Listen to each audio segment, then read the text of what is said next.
Hello mga kananay cakes, buti pa ang cake may pera, no? Pero yung nagbibilang dyan, wale. O, di ba lakas mang asar nung tumatawa na yan? Siyempre, char-char lang. Eto na, ipapakita ko na sa inyo kung paano ako mag-assemble ng money pulling cake. So, first, siyempre, ilagay natin sa plastic ng yelo, isa-isa itong ating mga bills. At alam nyo ba na ito yung pinakaayaw ko talagang gawin sa lahat. Kasi sobrang mabusisi, ang tagal-tagal gawin. Akala nyo ba madali lang gumawa ng money cake? Nako, yan pa lang sa paglalagay ng bills isa-isa doon sa loob ng plastic ay napaka time consuming talaga. Plus, kapag si client ay hindi nakapag-provide ng mga bills, ay ikaw pa yung magpapalit nun.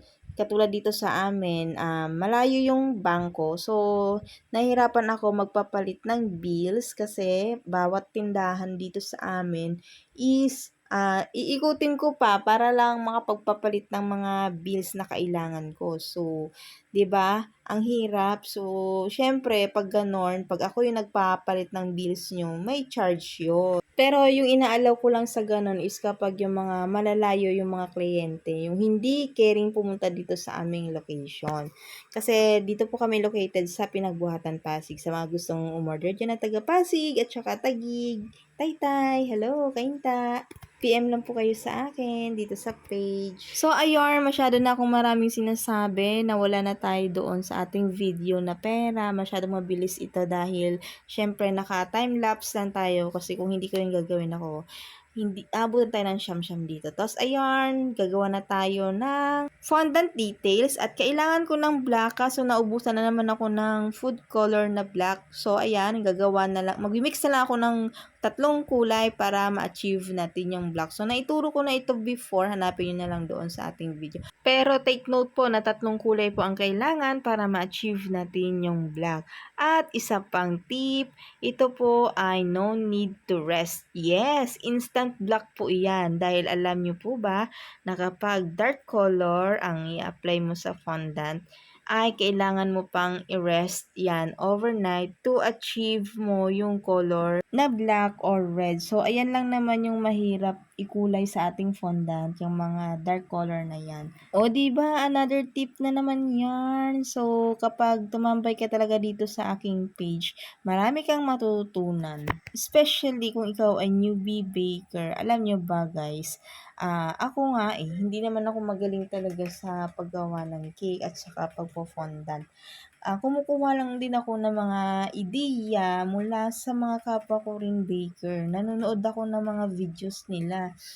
In that way, sa mga hindi ko alam na techniques, natututo ko sa panonood sa kanila. So, ganun yung gawin nyo guys. Supportahan nyo yung mga kapwa nyo, baker vlogger. So, ayun, nakita nyo yung ating bills na karelyo doon sa ating Zagostro. At yun na nga, nandoon na siya sa loob ng cake kasi hindi ko napindot ang video bago simulan. Ang hirap pala, no? Pag naggagawa ka na ng cake tapos nagbi-video ka pa. Napakahirap pala. So, ayan, naglagay na ako ng another Zagostro pang-support doon sa ating cake, syempre, para hindi yon magkulops dahil malayo pa yung babiyahiin yan. Dadalhin pa yata to ni ma'am sa, hindi ko alam kung saan. Basta, taga-Pasig lang din yung umorder, pero malayo yung biyahe niya.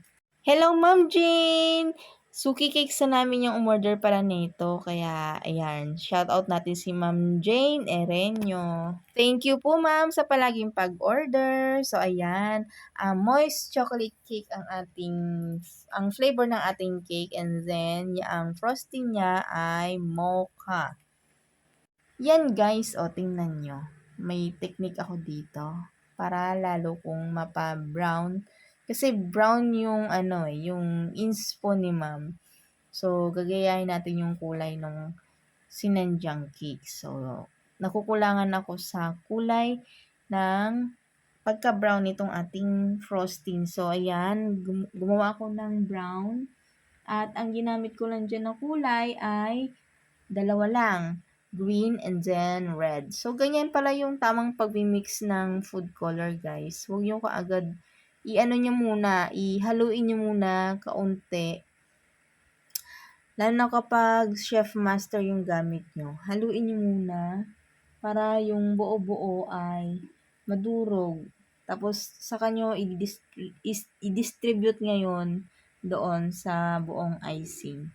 O, ayan na, another tip na naman ha. Kaya tambay lang kayo dito guys. Marami kayong matututunan. Gumamit na rin pala ako dito ng comb. Tapos, kita nyo yan guys. Tingnan nyo, inusog ko kasi nakalimutan ko na meron palang ilalagay na dedication doon sa board. So, kaya yan, todo usog ako. Syempre, dahil baker tayo, gagawa natin ang paraan yan. Hindi pwedeng hindi, 'di ba? Ganyan talagang struggle. Hindi naman lagi tayong perfect. Kahit sabihin mo pang matagal ka na sa iyong ginagawa. At kung ikaw nga ay umabot na sa puntong ito ng ating video, paki-comment down below kung saan kang location para naman alam ko kung saan umabot itong ating video. And then, syempre, meron din tayong, mamimili ako na bibigyan ng tatlong tag 10 pesos na regular load. So, comment yun na kung saan location kayo. Dali! At dito ko nga malalaman kung may nanonood ba talaga dito sa ating video. At ito na ang ating final outcome ng ating cake. O, diba? Ang ganda. Thank you po, Ma'am Jane, sa paulit-ulit na pag-order. Thank you for watching, guys. Bye!